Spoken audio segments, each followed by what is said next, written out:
Gamecocks will travel to Texas A&M on Saturday at 7:30 Eastern on SEC Network. If you ask any questions for Coach Muschamp, please press *1 on your telephone. Coach, while we wait on any questions, if you could take a moment to comment on your team as you're into the Texas A&M game.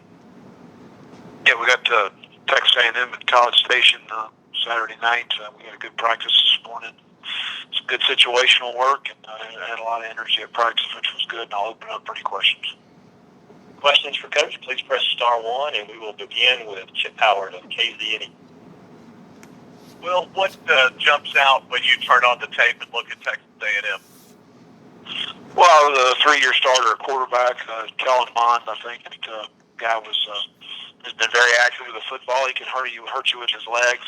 Courtney Davis and Simon Osmond jump out at you as far as guys and playmakers on the edges that do a nice job, athletic in the offensive line, and very active on defense too. Big guys Brown and Madubuike inside are very active and long and athletic on the edges. So a good young football team. I think there's only like 2 or 3 seniors in the 2 deep, and they got a talented team. Tell me a little bit about Helinski, what he's done for you, and living with a freshman at quarterback on both good and bad.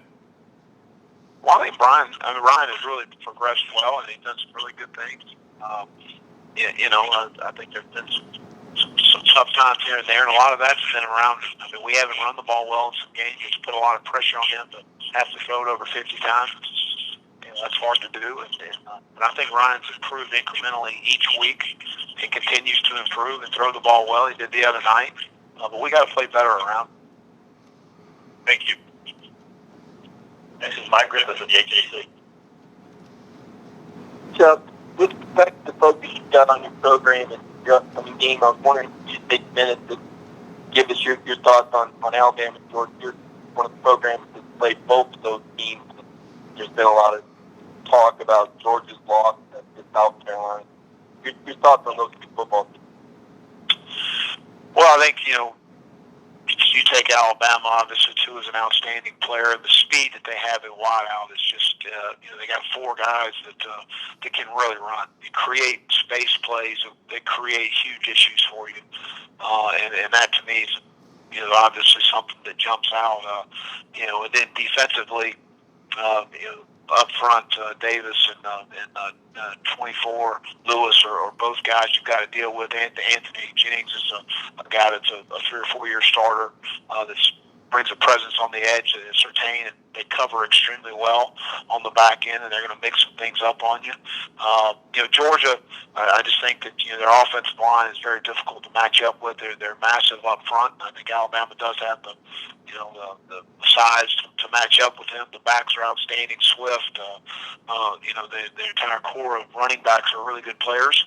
Fromm is an outstanding player. And I think what's hurt them in the throwing game is just the lack of experience at receiver. And I think they're very talented at receiver. Pickens is a guy that's going to be a great player for them. But when you're dealing with young players, you're going to deal with some inconsistencies.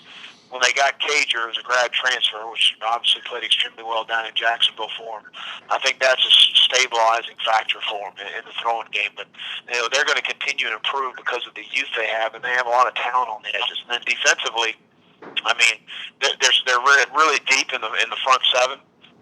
Kirby's playing a lot of guys up front, and it's motivating those guys. They're playing very hard, and they've got some really talented guys. So they're hard to run the ball against. They're hard to, they create a lot of negative plays, and they've got a good combination of guys that they're playing with up front. But they're both really talented teams, and there's no doubt about it. Thank you. Next is Bob Holton, the Arkansas Democrat Gazette. Hey, Will. What's up, Bob? How you doing? I'm good. Hey, I don't know how well you know Chad Morris. I participated, but I just wondering what your reaction was to that.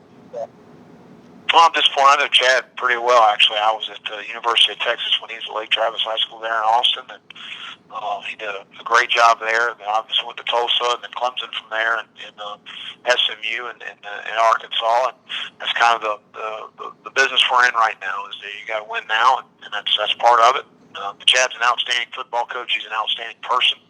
and he'll land on his feet in a good spot.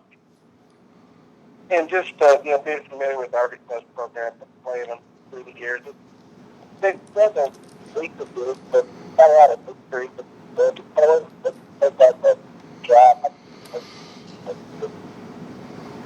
Yeah, I lost you there at the bottom of the end. What'd you say?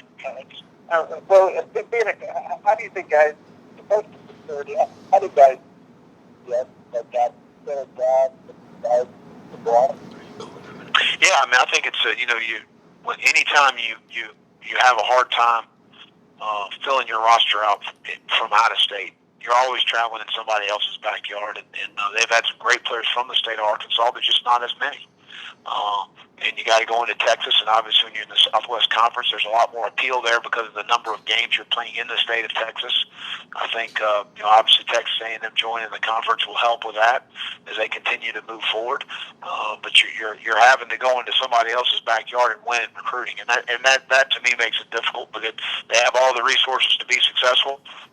There's no doubt, and they've won before, so they've got great tradition as well. So, but I think that from the recruiting aspect, it makes it tough. Thanks. Thanks to Taylor McGranahan of the Big Spur. Hey, well, I just wanted to see if there was any upgrades to the medicines of Fabian and AJ and Otrat. No, I would say that all three are doubtful, and everybody else is good to go. And with A&M and what they asked Mom to do, specifically with his leg, is it similar to what maybe you guys have seen from a couple other dual threat guys who you all already tested this? I don't know that there is some designed quarterback run game that Jimbo will use. It's not a huge part of what they do. I mean, I think it's more critical down situations, and I think it kind of goes game by game.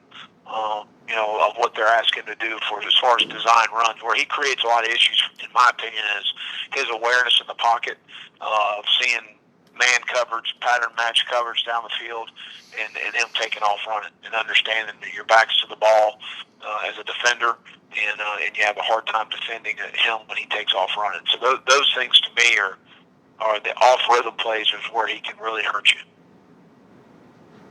That's all for today, Coach. Thank you. All right, have a great one.